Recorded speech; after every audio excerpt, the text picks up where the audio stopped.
varian Omicron. Nah, sekarang sebelum Omicron berakhir masuk lagi Delmicron gitu.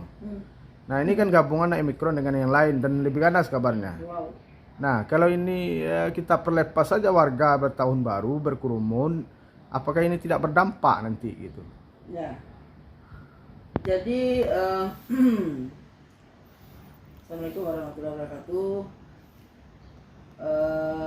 Bahwa di depan mata saat ini ada satu event, ada satu hari yang ditunggu-tunggu oleh masyarakat pada umumnya, yaitu hari pergantian tahun.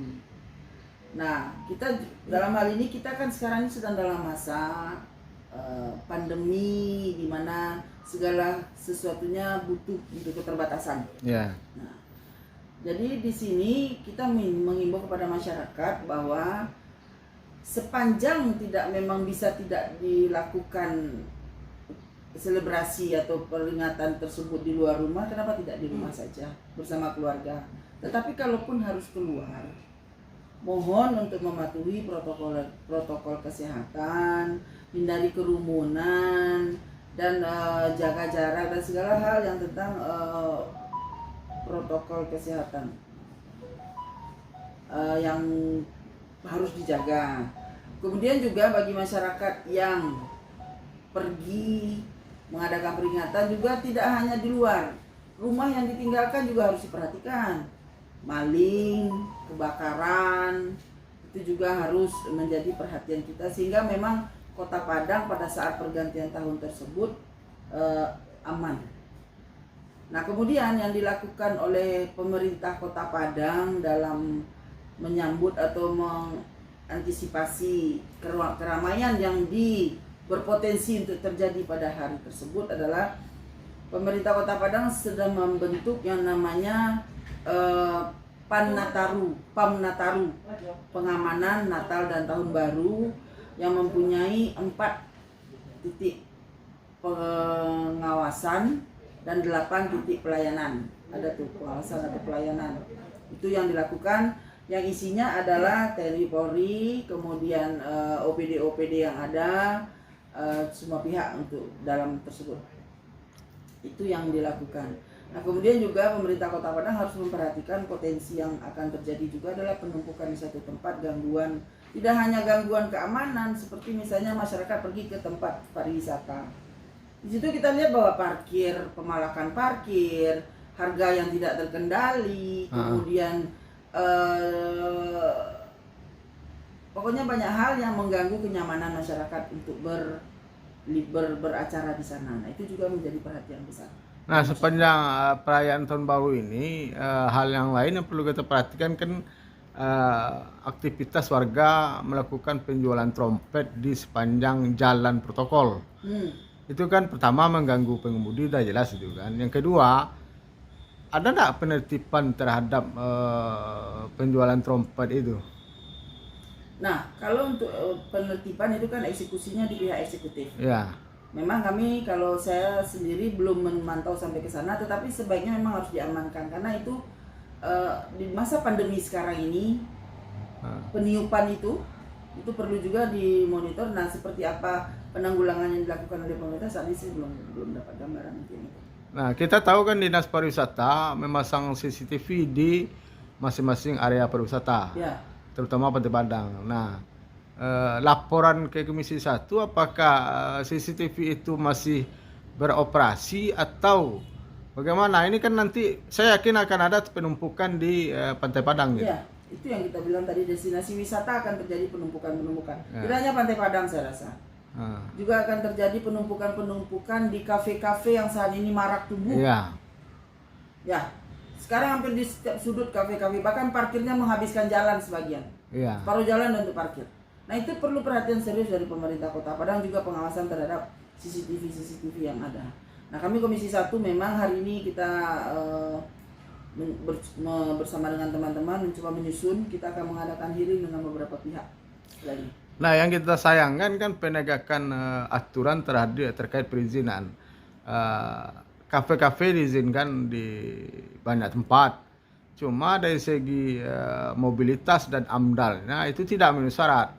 Tidak ada lahan parkir, memanfaatkan Bahkan sebagian besar, bukan sebagian kecil ya. Tidak hanya trotoar, tetapi badan jalan juga dimanfaatkan. Itu sudah menzalimi pengguna jalan, baik pejalan kaki maupun pengendara umum. Nah, kadang-kadang juru parkirnya pun main bentak segala macam. Nah, penegakan aturan dari segi perizinan ini kemana ini? Ya, itu yang kita selalu sampaikan dan minta kepada pemerintah untuk menertibkan itu kembali. Perizinan ini kenapa bisa keluar, dan kadang-kadang apakah memang sudah ada izinnya? Nah, itu perlu dikaji lagi, perlu dilihat kembali oleh dinas terkait tentang hal ini. Kita terus himbau itu, dan makanya tadi saya bilang kita akan banyak PR yang akan dilakukan oleh Komisi 1 khususnya di ujung-ujung tahun ini, dan insya Allah mulai besok kita akan coba susun beberapa hal, baik tentang pasar, aturan SK 438 yang tidak berjalan sesuai dengan aturannya, kemudian juga tentang ketertiban pengawasan Satpol PP seperti apa. Nah, itu banyak hal, termasuk itu tadi yang disampaikan. Nah, kita sebagai warga, apalagi jurnalis kan sering memantau ini. Padang itu dikatakan sepi tidak, bahkan ramai. Bahkan dari sudut kota, baik pinggiran, pusat kota sampai ke pinggiran, banyak kafe-kafe yang berdiri. Nah, pertanyaannya ini kan terkait PAD ini. Nah, PAD. Kalau seandainya tidak punya izin mereka tidak bayar pajak, tentu daerah juga yang dirugikan. Iyalah. Warga berbelanja ke sana kan. Nah, tentu harus ada penegakan aturan, terutama perizinan dan Satpol PP. Karena ini terkait dengan PAD ini. Kita keluar PAD berkurang, tetapi pusat kuliner berdiri dengan apa? Bahkan ada yang sudah kelas internasional ya, Bim? Yang di apa itu? Di apa? Bukit Kedagado ya? Bukit Kedagado ya? Nah, sudah ada yang kelas internasional. Nah, ini kan Padang sudah sangat maju dari segi kuliner gitu. Pusat-pusat kuliner dan kafe resto segala macam. Dan tentunya di benak kita, kalau sudah demikian tentu PAD-nya meningkat dari segi sektor itu gitu. Nah, ini Komisi 1 sini melihatnya gimana? Untuk tahun depan. Ya, kalau kami melihat, dan saya selalu menghembuskan di setiap rapat bahwa Kota Padang tuh uang banyak. Ya. Kita perlu orang-orang di OPD terkait yang mahir dan punya inovasi dan punya kerja dengan serius untuk menarik PAD tersebut. Oh ya, berarti tim penagihannya harus keluar kan? Harus yang prima. Karena apa? Uang Kota Padang tuh banyak bersebar. Itu yang belum ditagih. Jangan setiap saat mengatakan tidak ada uang, tidak ada uang. Banyak. Cuman tidak terkelola dengan baik. Tidak tertagih Kota lah. Padang masih belum bisa mengelola, kalau kami melihat belum terkelola sumber-sumber PAD dengan baik. Kalau adanya. Nah, itu tentu perlu orang-orang yang memang skill, yang punya inovasi, yang punya sertifikat itu. Bukan sertifikat, yang punya apa ya? Punya inovasi dalam penagihan PAD itu seperti apa? Pengelolaan keuangan seperti apa? Ini kalau itu tuh ini kan bukan rahasia lagi, adanya permainan dari oknum sendiri tentang dinas terkait tentang wilayah yang berpotensi untuk penghasilan. Nah, ini bagaimana tindakan tegas dari Komisi 1 bidang hukum kepada OPD terkait. Salah satunya kan wilayah parkir.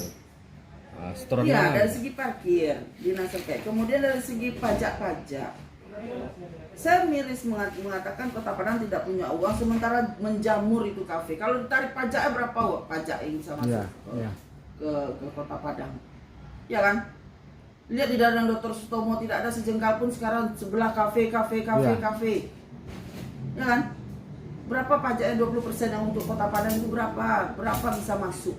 Belum lagi di daerah-daerah yang waris wisata kayak air manis, berapa jajaran kafe yang buka. Bahkan tadi seperti dibilang ada yang udah internasional, The Hills itu kan. Nah, itu kan apakah sudah sampai ke sana? Kemudian rumah makan. Bahkan Goraja udah berubah jadi kafe, jadi pusat kuliner sekarang kan? Apakah sudah terdata oleh dinas terkait berapa jumlah rumah makan Kota Padang? Berapa jumlah hotel, berapa jumlah kafe? Itu perlu didata. Saya bilang pada wali kota, evaluasi dong. Iya. Jajaran yang penghasil PAD ini. Yang mana yang penghasil PAD, koordinator yang leading sektor yang penghasil PAD. Evaluasi kembali dong. Ya, kita kan di akhir